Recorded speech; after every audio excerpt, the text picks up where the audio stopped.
ಮಾಜಿ ಸಂಸದ ಡಿಕೆ ಸುರೇಶ್ ಸಹೋದರಿ ಅಂತ ಎಲ್ಲರ ಬಳಿ ಬಿಲ್ಡಪ್ ಕೊಡ್ಕೊಂಡು ಹತ್ತಾರು ಜನರಿಗೆ ವಿವಿಧ ಹೆಸರುಗಳಲ್ಲಿ ನೂರಾರು ಕೋಟಿ ವಂಚನೆ ಮಾಡಿರೋ ಆರೋಪ ಈ ಐಶ್ವರ್ಯ ಗೌಡ ಮೇಲಿದೆ.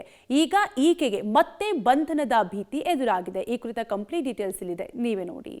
ಮಾಜಿ ಸಂಸದ ಡಿಕೆ ಸುರೇಶ್ ಸಹೋದರಿ ಹೆಸರಲ್ಲಿ ವಂಚನೆ. ಬಂಗಾರಿ ಐಶ್ವರ್ಯ ಗೌಡಗೆ ಬಂಧನದ ಭೀತಿ. ಹೌದು, ನಾವು ಹೇಳ್ತಾ ಇರೋದು ಇದೇ ಚಿನ್ನದ ರಾಣಿ ಬಂಗಾರಿ ಐಶ್ವರ್ಯ ಗೌಡಳ ನೂರಾರು ಕೋಟಿ ವಂಚನೆ ಸ್ಟೋರಿ ಬಗ್ಗೆ.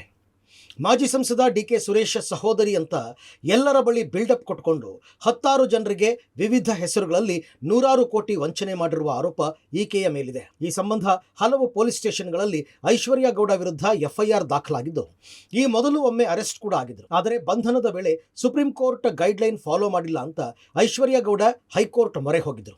ಹೈಕೋರ್ಟ್ನಲ್ಲಿ ಜಾಮೀನು ಪಡೆದುಕೊಂಡಿದ್ರು. ಇದೇ ವೇಳೆ ಹೈಕೋರ್ಟ್ ಕೂಡ ಬಲವಂತದ ಕ್ರಮ ಬೇಡ ಅಂತ ಸೂಚನೆ ನೀಡಿತ್ತು. ಇಷ್ಟೆಲ್ಲ ಆದಮೇಲೆ ಐಶ್ವರ್ಯ ಗೌಡ ವಿರುದ್ಧದ ವಂಚನೆ ಕೇಸನ್ನು ಸಿಐಡಿಗೆ ವರ್ಗಾವಣೆ ಮಾಡಿತ್ತು. ಆದರೆ ಐಶ್ವರ್ಯ ಗೌಡ ಮಾತ್ರ ಹೈಕೋರ್ಟ್ ಸೂಚನೆಯನ್ನೇ ನೆಪ ಮಾಡಿಕೊಂಡು ಸಿಐಡಿ ಅಧಿಕಾರಿಗಳ ತನಿಖೆಗೆ ಡೋಂಟ್ ಕೇರ್ ಅನ್ನೋ ರೀತಿ ವರ್ತಿಸಿದರು.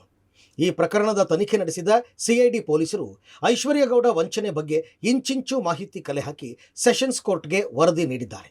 ಈಗ ಐಶ್ವರ್ಯ ಗೌಡರನ್ನ ಮತ್ತೆ ವಶಕ್ಕೆ ಪಡೆದು ವಿಚಾರಣೆ ನಡೆಸಬೇಕಿದೆ. ಎರಡೆರಡು ಹೆಸರಿನಲ್ಲಿ ಆಧಾರ್, ಪ್ಯಾನ್ ಸಮಾರಂಭಗಳಿಗೆ ರಾಜಕಾರಣಿಗಳ ಕರೆಸಿ ಬಿಲ್ಡಪ್. ಐಶ್ವರ್ಯ ಗೌಡ ವಿರುದ್ಧ ಸಿಐಡಿ ಅಧಿಕಾರಿಗಳು ಈಗಾಗಲೇ ವರದಿ ನೀಡಿದ್ದಾರೆ. ಸಿಐಡಿ ಅಧಿಕಾರಿಗಳು ನೀಡಿರುವ ವರದಿಯಲ್ಲಿ ಏನಿದೆ ಅನ್ನೋದನ್ನು ನೋಡೋದಾದರೆ, ಸಿಐಡಿ ವರದಿಯಲ್ಲಿ ಏನಿದೆ? 2017ರಿಂದಲೇ ಡಿಕೆ ಸಹೋದರಿ ಅಂತ ಐಶ್ವರ್ಯ ಗೌಡ ವಂಚನೆ. ಅಣ್ಣಮ್ಮ ರಾಜ್ಯೋತ್ಸವ ಉತ್ಸವಗಳಲ್ಲಿ ರಾಜಕಾರಣಿಗಳನ್ನು ಕರೆಸಿ ಬಿಲ್ಡಪ್. ವಂಚನೆಗಾಗಿ ಐಶ್ವರ್ಯ ಗೌಡ ನವ್ಯಶ್ರೀ ಹೆಸರಿನಲ್ಲಿ ಪ್ರತ್ಯೇಕ ಆಧಾರ್, ಪ್ಯಾನ್ ಎರಡರಲ್ಲೂ ತಂದೆ ಜನ್ಮ ದಿನಾಂಕಗಳನ್ನು ಪ್ರತ್ಯೇಕವಾಗಿ ನಮೂದಿಸಲಾಗಿದೆ. ಮರ್ಸಿಡೀಸ್ ಬೆನ್ಸ್, ಜಾಗ್ವಾರ್, ಆಡಿ ಐಷಾರಾಮಿ ಕಾರು ಹೊಂದಿರುವ ಐಶ್ವರ್ಯ ಕಾರುಗಳಿಗಿದ್ದ ಹಳದಿ ಬೋರ್ಡ್ ತೆಗೆದು ವೈಟ್ ಬೋರ್ಡ್ ಬಳಸಿ ಓಡಾಟ. ಖಾಸಗಿ ಗನ್ಮ್ಯಾನ್ ಹಾಗೂ ಬಾಡಿಗಾರ್ಡ್ಗಳ ಭದ್ರತೆಯಲ್ಲಿ ವಂಚಕಿ ಬಿಲ್ಡಪ್. ಇನ್ನು ಇದೇ ಕೇಸಲ್ಲಿ ನಟ ಧರ್ಮಗೂ ಸಂಕಷ್ಟ ಎದುರಾಗುವ ಸಾಧ್ಯತೆ ಇದೆ. ಡಿಕೆ ಸುರೇಶ್ ವಾಯ್ಸ್ನಲ್ಲಿ ಹಲವರಿಗೆ ಕರೆ ಮಾಡಿ ವಂಚಿಸಿರುವ ಆರೋಪ ಕೇಳಿಬಂದಿದೆ.